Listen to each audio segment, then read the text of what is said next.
Everyone, welcome to Krish talks. അപ്പോൾ നമ്മുടെ EDPയുടെ കഴിഞ്ഞ വർഷത്തെ ക്വസ്റ്റ്യൻ പേപ്പർ ഒത്തിരി കുട്ടികൾ ചോദിച്ചിട്ടുണ്ടായിരുന്നു. കഴിഞ്ഞ വർഷം എങ്ങനെയാണ് ക്വസ്റ്റ്യൻസ് വന്നിട്ടുള്ളത്, ഒരു മോഡൽ എന്നുള്ള രീതിക്ക് ഏതെങ്കിലുമൊക്കെ ക്വസ്റ്റ്യൻ റിപ്പീറ്റ് ചെയ്താലോ. അപ്പോൾ അതുകൊണ്ട് നമ്മൾ EDPയുടെ 2024 ക്വസ്റ്റ്യൻ പേപ്പറാണ് ഈ ഒരു വീഡിയോയിൽ ഡിസ്കസ് ചെയ്യുന്നത്. അതിൽ വന്ന 2 മാർക്ക് ഷോർട്ട് എസ്സേ ആൻസേഴ്സ് സഹിതം നമ്മളിതിൽ പറയുന്നുണ്ട്. എങ്ങനെ ആൻസർ എഴുതണം, നിങ്ങൾ 2 മാർക്ക് എത്രത്തോളം, ഷോർട്ട് എസ്സേ എല്ലാ കാര്യങ്ങളും നമ്മളിതിൽ പറയുന്നുണ്ട് കേട്ടോ. അപ്പോൾ ഒരു മോഡലായിട്ട് കൺസിഡർ ചെയ്യുക. ഈ ക്വസ്റ്റ്യൻസ് തന്നെ വരുമോ എന്നൊക്കെ ചോദിക്കുന്ന കുട്ടികളുണ്ട്. ഇതിലെ 1 or 2 വന്നു. പക്ഷേ നിങ്ങൾക്ക് പല ചാപ്റ്റേഴ്സും ഈ ക്വസ്റ്റ്യൻസ് നോക്കിക്കഴിഞ്ഞാൽ ഒരു ഐഡിയ കിട്ടും. പല ചാപ്റ്റേഴ്സിലെയും ക്വസ്റ്റ്യൻസ് ഇതിൽ വന്നിട്ടുണ്ട്.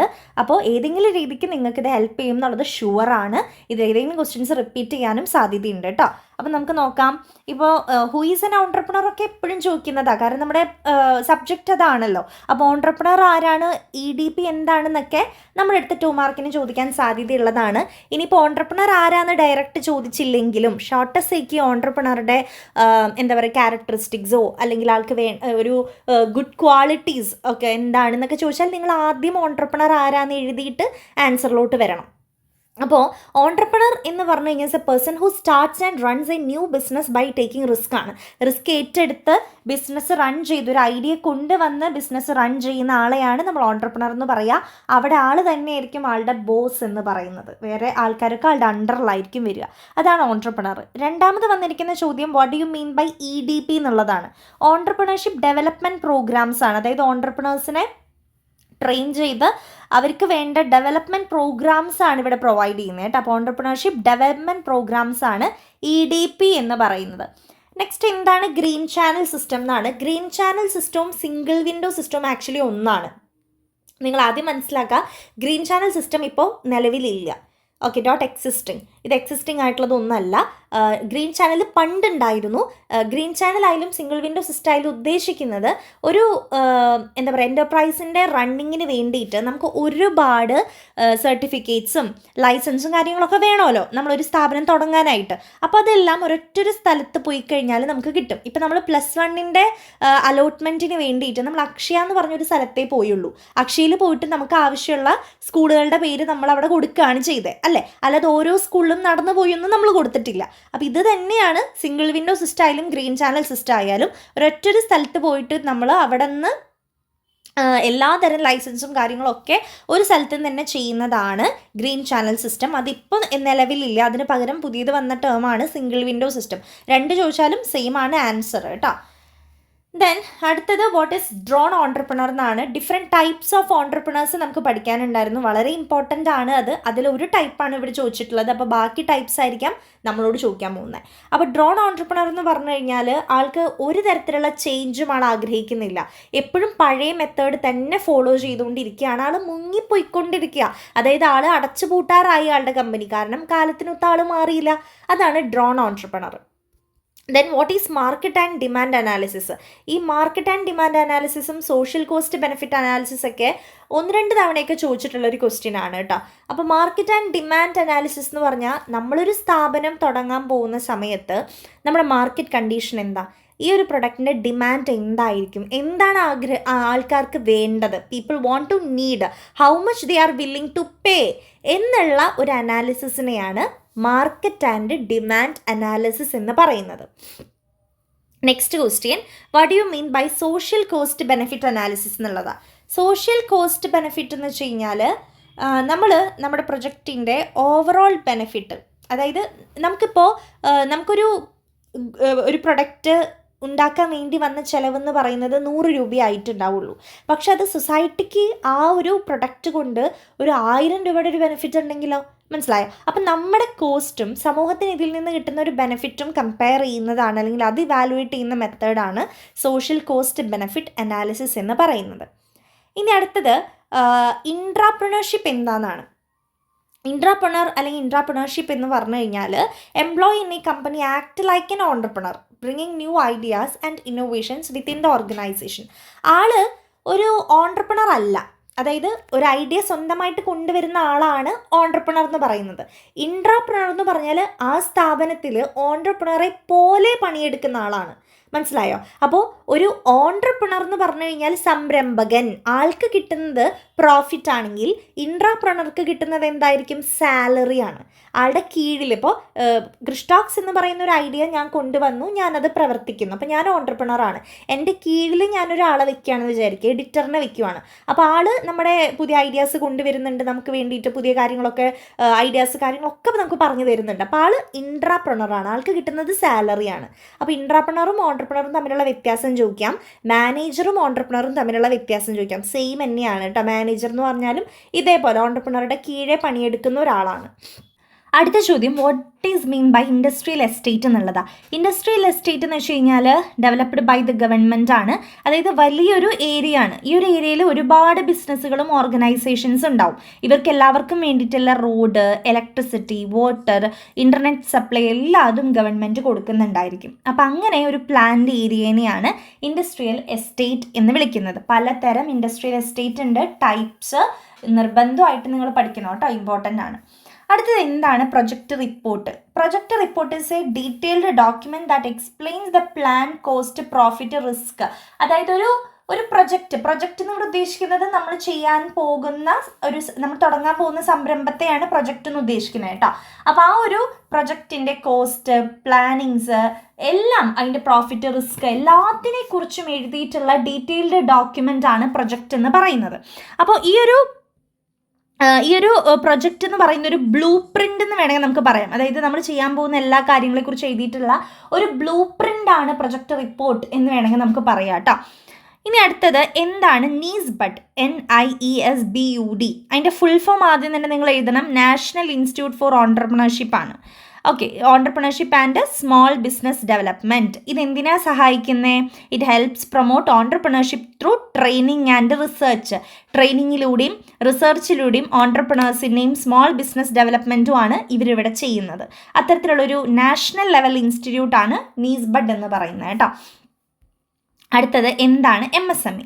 MSME stands for micro, small and medium enterprises.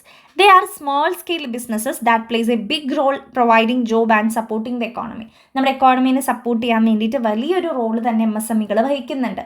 അപ്പോൾ ഈ MSMEനെ നമ്മൾ ഡിവൈഡ് ചെയ്യുന്നത് according to their investment and turn over. ഇൻവെസ്റ്റ്മെൻറ്റിൻ്റെയും ടേൺ ഓവറുടെയും അടിസ്ഥാനത്തിലാണ് ഇവരെ നമ്മൾ MSME എന്ന് പറഞ്ഞ് ഡിവൈഡ് ചെയ്തിരിക്കുന്നത്. മൈക്രോ, സ്മോൾ, മീഡിയം എന്ന് ഡിവൈഡ് ചെയ്തിരിക്കുന്നത്.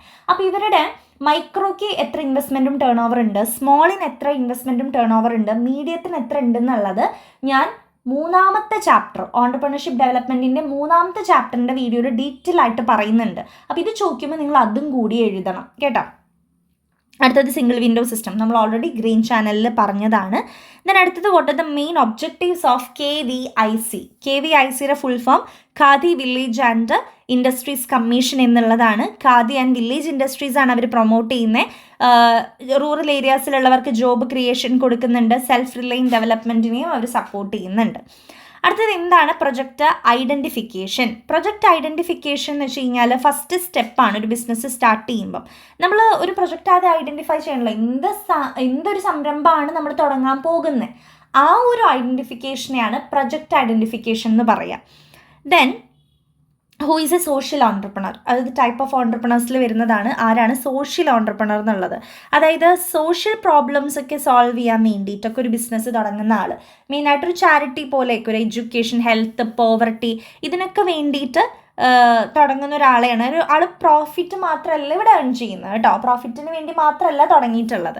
അപ്പോൾ അങ്ങനെ ഒരു ഓൺട്രപ്രണറെയാണ് നമ്മൾ സോഷ്യൽ ഓൺട്രപ്രണർ എന്ന് പറയുക. പല ടൈപ്സ് ഉണ്ട്. ഇപ്പോൾ ഡ്രോണും സോഷ്യലും കഴിഞ്ഞ വർഷം തന്നെ ചോദിച്ചിട്ടുണ്ട്. അപ്പോൾ ബാക്കിയുള്ളത് പഠിക്കുക, ചിലപ്പോൾ ഇത് തന്നെ റിപ്പീറ്റും വരാം കേട്ടോ. അപ്പോൾ ഇതെല്ലാ ചാപ്റ്റേഴ്സിൽ നിന്നും ഏകദേശം മിക്സ് ചെയ്തിട്ടാണ് നമുക്ക് 2 മാർക്ക് വന്നിരിക്കുന്നത്. അതേപോലെ ഷോർട്ട് എസ്സേയും അങ്ങനെ തന്നെയാണ്, എല്ലാ ചാപ്റ്റേഴ്സും ടച്ച് ചെയ്തിട്ടാണ് വന്നിരിക്കുന്നത്. ഒത്തിരി കുട്ടികൾ നമ്മളോട് ചോദിക്കുന്ന കാര്യമാണ്, ഏതെങ്കിലും ഒരു ചാപ്റ്റർ ഉണ്ടാവില്ലേ ഏറ്റവും ഇമ്പോർട്ടൻ്റ് എന്ന്? അങ്ങനെ ഒരു ചാപ്റ്റർ ഉണ്ടോ? അങ്ങനെ ഒരു ചാപ്റ്റർ ഇല്ല. എല്ലാം നമുക്ക് ഇമ്പോർട്ടൻ്റ് ആണ് കേട്ടോ. എല്ലാം നിങ്ങൾ നന്നായിട്ട് തന്നെ പഠിക്കണം. അടുത്തത് ഷോർട്ട് എസ്സേ ക്വസ്റ്റ്യനിൽ വന്നിരിക്കുന്ന ഒരു ചോദ്യം, who is A women entrepreneur? What are the functions of women entrepreneur? Women entrepreneur എന്ന് പറയുന്നത് വലിയൊരു ഏരിയ ആണ്, നമുക്ക് പഠിക്കാനുണ്ട്.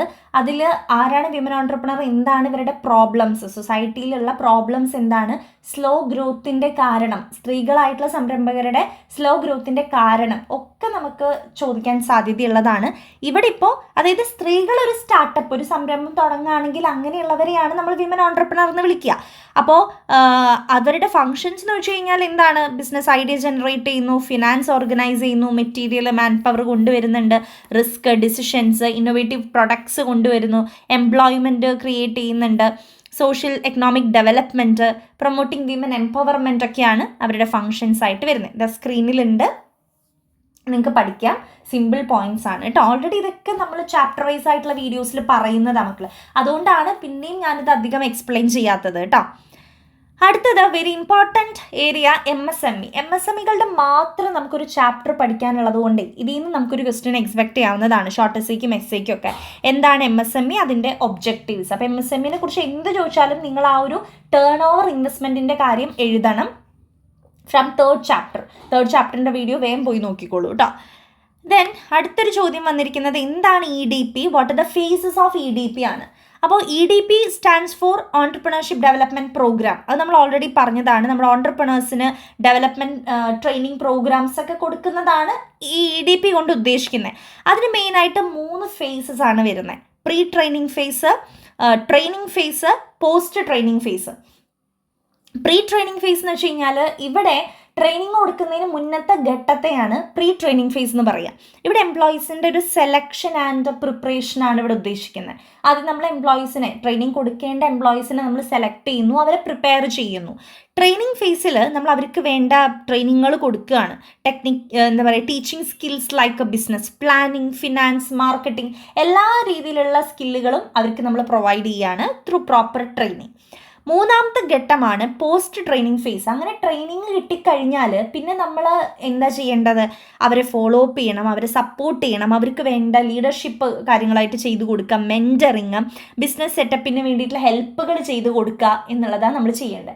അപ്പോൾ 3 ഘട്ടമായിട്ടാണ് EDP വരുന്നത് കേട്ടോ. അപ്പോൾ EDP ചോദിക്കുമ്പോൾ, ഇപ്പോൾ ഫേസ് നിന്ന് എടുത്ത് ചോദിച്ചില്ലെങ്കിലും EDP എന്ന് ചോദിക്കുവാണെങ്കിൽ നിങ്ങളിതൊന്ന് വെറുതെ എഴുതിക്കോളൂ, 3 വരിയുടെ ആവശ്യമില്ലേ ഉള്ളൂ. അപ്പോൾ ഫേസസ് ഓഫ് EDP എന്ന് പറഞ്ഞ് എഴുതി വെച്ചാൽ നല്ലതാണ് കേട്ടോ.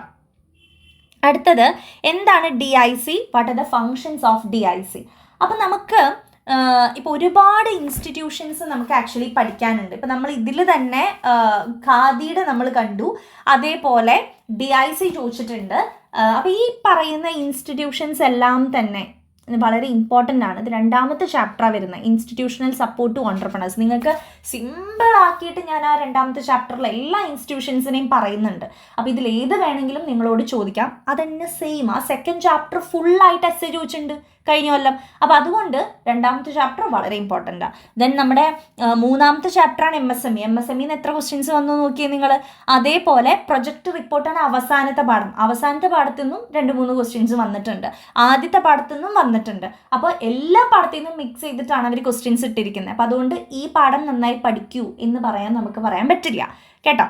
അപ്പോൾ DIC എന്ന് പറഞ്ഞാൽ ഡിസ്ട്രിക്ട് ഇൻഡസ്ട്രി സെൻറ്റർ ആണ്. ഇതൊരു ഗവൺമെൻറ് ബോഡിയാണ്.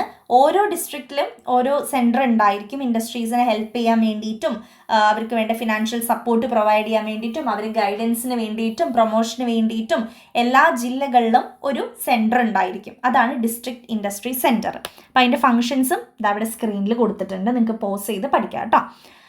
ദെൻ അടുത്തത് what R industrial estate, what are the benefits of industrial estate. അപ്പോൾ ഇൻഡസ്ട്രിയൽ എസ്റ്റേറ്റ് എന്താണെന്ന് ഞാൻ നിങ്ങൾക്ക് 2 മാർക്കിന് പറഞ്ഞു തന്നു. ഗവൺമെൻറ് സ്റ്റാർട്ട് ചെയ്തിട്ടുള്ളതാണ്. ഏറ്റവും ആദ്യത്തെ ഇൻഡസ്ട്രിയൽ എസ്റ്റേറ്റ് വരുന്നത് രാജ്കോട്ട്, ഗുജറാത്ത് 1955 കേട്ടോ. ഇതൊക്കെ നന്നായിട്ടൊന്ന് പഠിച്ചോളൂ, ഇതൊക്കെ നല്ലതാണ്. എന്നിട്ട് ഇതേപോലെ അണ്ടർലൈനോ ബോക്സിലാക്കിയിട്ടൊക്കെ നിങ്ങൾ എഴുതുക.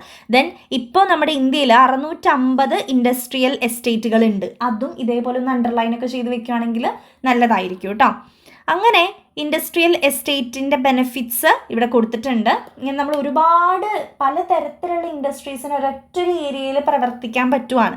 അപ്പോൾ ഇൻഫ്രാസ്ട്രക്ചറിൻ്റെ കാര്യങ്ങൾ ഇവർക്ക് പ്രൊവൈഡ് ചെയ്യുന്നുണ്ട്. പിന്നെ അതേപോലെ തന്നെ ലോ കോസ്റ്റ് മതി, എല്ലാവരും അങ്ങോട്ടും ഇങ്ങോട്ടും എൻകറേജ് ചെയ്യാനും, MSMEകൾ എൻകറേജ് ചെയ്യാനും, എല്ലാവർക്കും common service like water, power, transport എല്ലാം നമ്മൾ പ്രൊവൈഡ് ചെയ്യുന്നുണ്ട്. മൊത്തത്തിലുള്ളൊരു ഇൻഡസ്ട്രിയൽ ഡെവലപ്മെൻ്റ് ആണ് നടക്കുന്നത്. ദെൻ അടുത്തത് എന്താണ് financial feasibility of A project.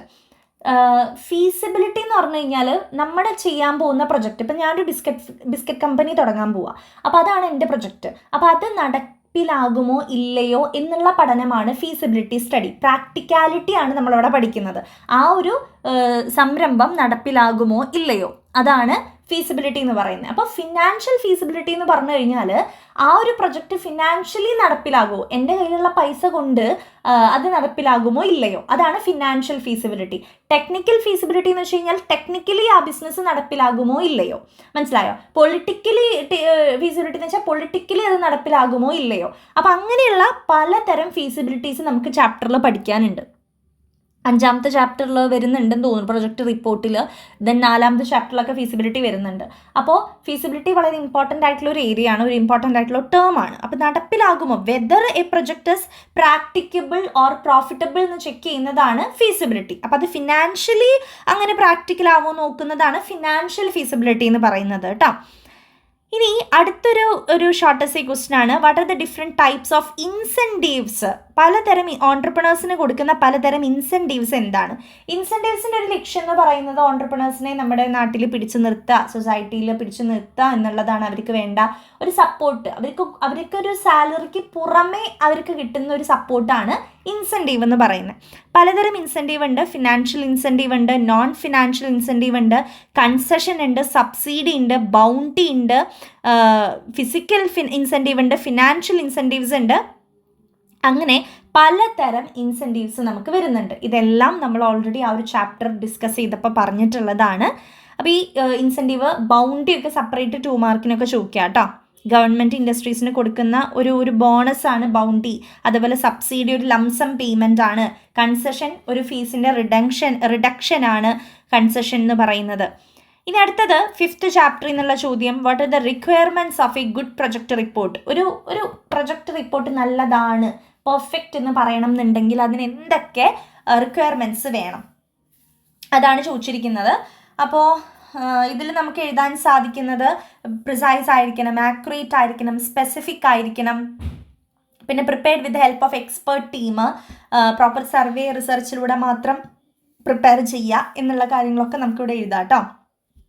Then error free ആയിരിക്കണം, ക്ലിയർ കൺസൈസ് ലാംഗ്വേജ് ആയിരിക്കണം, ഡയഗ്രാംസും ചാർട്ടും യൂസ് ചെയ്യാം, concise and up to the point ആയിരിക്കണം. അപ്പോൾ പ്രൊജക്ട് റിപ്പോർട്ട് ആദ്യം എന്താണെന്നൊരു പാരഗ്രാഫ് എഴുതിയിട്ട് റിക്വയർമെൻറ്റ്സിലോട്ട് വരണം കേട്ടോ. ദെൻ 24ാമത്തെ ചോദ്യം എഗെയിൻ MSMEയുടെ ഫങ്ഷൻസ് ആൻഡ് പ്രൊസീജിയർ ആണ് ചോദിച്ചിരിക്കുന്നത്. അപ്പോൾ ഇത് ആക്ച്വലി എസ് ഐ ക്വസ്റ്റ്യൻ ആണ്. 24ാമത്തെ മുതൽ എസ് എ ആണ് കേട്ടോ. 24, 25, 26, 27 എസ് എ ആണ്. അപ്പോൾ 24ാമത്തെ MSMEയുടെ സ്റ്റെപ്സ് ആണ് ചോദിച്ചിരിക്കുന്നത്. സ്റ്റെപ്സ് ആർ പ്രൊസീജിയർ എന്ന് പറഞ്ഞാൽ തന്നെ സ്റ്റെപ്സ്. അപ്പോൾ ഈ MSME എന്ന് പറയുന്നത് മൈക്രോ സ്മോൾ മീഡിയം എൻ്റർപ്രൈസ് ആണ്. അത് നമുക്ക് ഓടിപ്പോയി തുടങ്ങാൻ പറ്റില്ല, അതിന് കുറച്ചധികം സ്റ്റെപ്സ് ഉണ്ട്. അപ്പോൾ ആദ്യം MSME എന്താണെന്നൊരു പാരഗ്രാഫ് എഴുതിയിട്ട് വേണം സ്റ്റെപ്സിലോട്ട് വരാനായിട്ട്. ഇത് ഡീറ്റെയിൽ ആയിട്ട് ഞാൻ ആ ഒരു 4th ചാപ്റ്ററിൽ പറയുന്നുണ്ട്. അപ്പോൾ നമുക്ക് ഇതാ നോക്കിയേ, ഒരു 21ഓളം സ്റ്റെപ്സാണ് വരുന്നത്. MSMEയുടെ എന്താ പറയുക, സ്റ്റെപ്പ് ബൈ സ്റ്റെപ്പ് പ്രൊസീജിയർ ആയിട്ട് 21 വരുന്നുണ്ട്. 4th ചാപ്റ്ററിൽ ഇത് 1 by 1 ആയിട്ട് ഞാൻ ഡീറ്റെയിൽ ആയിട്ട് എക്സ്പ്ലെയിൻ ചെയ്ത് നിങ്ങൾക്ക് തരുന്നുണ്ട് കേട്ടോ. 4th ചാപ്റ്ററിൻ്റെ വീഡിയോ നോക്കിക്കോളൂ. ദെൻ അടുത്തത് പ്രൊജക്ട് റിപ്പോർട്ടിൽ നിന്ന് എഗെയിൻ 5ാമത്തെ ചാപ്റ്ററിൽ നിന്നൊരു ചോദ്യമാണ്, പ്രൊജക്ട് റിപ്പോർട്ട് എന്താണ്, അതിലെ കണ്ടൻസ് എന്താണ്. കണ്ടൻസും ഈ പറയുന്ന പോലെ ഒത്തിരി കണ്ടൻറ്റുകൾ നമുക്കുണ്ട്. ഒരു 15 എണ്ണം കണ്ടൻ്റ് ആയിട്ട് കൊടുത്തിട്ടുണ്ട്. 5ാമത്തെ ചാപ്റ്ററിൽ ഡീറ്റെയിൽ ആയിട്ട് പറയുന്നുണ്ട് ഇത്. സോ നന്നായിട്ട് പഠിക്കുക. അടുത്തത് explain the role of entrepreneur in economic development. ഇത് നമ്മൾ 1st ചാപ്റ്ററിൽ പഠിക്കുന്നതാണ്, role of entrepreneur in economic development. അപ്പോൾ ഓൺട്രപ്രണർ ആരാന്നൊരു പാരഗ്രാഫ് എഴുതിയിട്ട് വേണം ആൾ എന്തൊക്കെ കാര്യങ്ങളാണ് സമൂഹത്തിലേക്ക് കൊടുക്കുന്നത് എന്ന് എഴുതാൻ വേണ്ടിയിട്ട് കേട്ടോ. ദെൻ അടുത്തത് elaborate in detail the various institutions engaged in entrepreneurship development in India. നമ്മുടെ എന്താ പറയുക, 2nd ചാപ്റ്റർ അങ്ങനോട് തന്നെ എഴുതാന്ന് പറയില്ലേ, അതാണ് ഈ ചോദ്യം. ഞാൻ നേരത്തെ നിങ്ങളോട് പറഞ്ഞില്ലേ. അപ്പോൾ നമ്മുടെ 2nd ചാപ്റ്ററിൽ ഒരുപാട് ഇൻസ്റ്റിറ്റ്യൂഷൻസ് നമ്മൾ പഠിക്കുന്നുണ്ട്. അപ്പോൾ അതിൽ നിങ്ങൾക്ക് ഇഷ്ടപ്പെട്ട ഒരു 5 or 6 ഇൻസ്റ്റിറ്റ്യൂഷനെ കുറിച്ച് എഴുതണം. DIC, കിറ്റ്കോ, സിഡ്ബി, NSIC, സ്റ്റെഡ് പ്രൊജക്ടർ, നീസ്ബഡ്, KVIC, സിറ്റ്കോ ഒക്കെയാണ് ഞാൻ കൊടുത്തിട്ടുള്ളത്. അപ്പോൾ അതെന്താണ് അതിൻ്റെ ഫങ്ഷൻസ്, അപ്പോൾ കോമൺ ആയിട്ട് എഴുതാൻ പറ്റുന്ന ഫങ്ഷൻസ് ഒക്കെ ഞാൻ സെപ്പറേറ്റ് വീഡിയോ തന്ന് നിങ്ങളെ പഠിപ്പിച്ചിട്ടുണ്ടായിരുന്നു. അപ്പോൾ സെക്കൻഡ് ചാപ്റ്ററാണ് അവിടെ ചോദിച്ചിരിക്കുന്നത് എസ്സേക്ക്. അപ്പോൾ എസ്സേക്ക് സെക്കൻഡ് ചാപ്റ്ററിൽ നിന്ന് വന്നിട്ടുണ്ട്, തേർഡ് ചാപ്റ്ററിൽ നിന്ന് വന്നിട്ടുണ്ട്, ഫോർത്ത് ചാപ്റ്ററിൽ നിന്ന് വന്നിട്ടുണ്ട്, ഫസ്റ്റ് ചാപ്റ്ററിൽ നിന്നും വന്നിട്ടുണ്ട്. അപ്പോൾ നമുക്ക് എല്ലാ ചാപ്റ്റേഴ്സും കവർ ചെയ്യുന്ന രീതിക്കാണ് ഇവർ കഴിഞ്ഞ കൊല്ലം ക്വസ്റ്റ്യൻ പേപ്പർ ഇട്ടിട്ടുള്ളത്. അപ്പോൾ ഇത് പഠിച്ചു കഴിഞ്ഞാൽ നിങ്ങളുടെ ഓൾമോസ്റ്റ് എല്ലാ ചാപ്റ്ററും നിങ്ങൾ കവറായി എന്ന് പറയാം, ഈ ഒരു ക്വസ്റ്റ്യൻ പേപ്പർ പഠിച്ചു കഴിഞ്ഞാൽ കേട്ടോ. അപ്പോൾ നല്ല രീതിക്ക് പഠിക്കുക എല്ലാ ചാപ്റ്റേഴ്സും. ഇപ്പോൾ ഞാൻ ഈ ഒരു ക്വസ്റ്റ്യൻ പേപ്പർ ഡിസ്കഷൻ ഇടാനുള്ള മെയിൻ റീസൺ കുറേ പേർക്ക് ഡൗട്ടായിരുന്നു, എന്താ പറയുക, 5ാമത്തെ ചാപ്റ്റർ ചെറുതല്ല, അതിൽ നിന്നൊന്നും ചോദിക്കില്ല ക്വസ്റ്റ്യൻസ്, ദെൻ തേർഡ് ചാപ്റ്ററിൽ നിന്നൊക്കെ ചോദിക്കുമോ, ഏതാ ഇമ്പോർട്ടൻറ്റ്, അങ്ങനെ ഒരുപാട് ഡൗട്ട്സ് കുട്ടികൾക്ക് ഉണ്ടായിരുന്നു. അപ്പോൾ ഇതൊക്കെ ക്ലിയർ ആയല്ലോ, എല്ലാ ചാപ്റ്ററിൽ നിന്നും ക്വസ്റ്റ്യൻ ചോദിച്ചിട്ടുണ്ട്. അപ്പോൾ ശ്രദ്ധിച്ച് പഠിക്കാനായിട്ട് ശ്രമിക്കുക. ഞാൻ ഒന്നുകൂടി ആ ഒരു ക്വസ്റ്റ്യൻ പേപ്പർ വേണമെങ്കിൽ നിങ്ങൾക്ക് കാട്ടിത്തരാം. ഇതാണ് ക്വസ്റ്റ്യൻ പേപ്പർ 2024 വന്നിട്ടുള്ളതാണ്. കണ്ടോ, 2 മാർക്ക് ക്വസ്റ്റ്യൻസ്, പിന്നെ short essay questions, then essay questions, ഇങ്ങനെയാണ് വന്നിരിക്കുന്നത് കേട്ടോ. അപ്പോൾ നിങ്ങൾക്ക് ഒരു ഐഡിയ കിട്ടിയെന്ന് വിചാരിക്കുന്നു. So all the very best. നന്നായിട്ട് പഠിക്കുക, എല്ലാ ചാപ്റ്റേഴ്സിൻ്റെ വീഡിയോസ് കണ്ടുപോവുക. പ്രീവിയസ് ഇയർ ക്വസ്റ്റ്യൻ പേപ്പർ ഡിസ്കഷൻ്റെ വീഡിയോ നമ്മുടെ പ്ലേലിസ്റ്റിൽ പിന്നെയും കിടക്കുന്നുണ്ട്, മുന്നത്തെ വർഷങ്ങളിലെ, അതും ജസ്റ്റ് ഒന്ന് കണ്ടുപോയിക്കോളൂ കേട്ടോ. 2 മാർക്ക് ഷോർട്ട് എസ്സേയുടെ വീഡിയോസ് തന്നെ കണ്ടു കഴിഞ്ഞാൽ അത്യാവശ്യം നിങ്ങൾക്ക് കവർ ചെയ്യാനായിട്ട് സാധിക്കും. So all the very best. Thank you.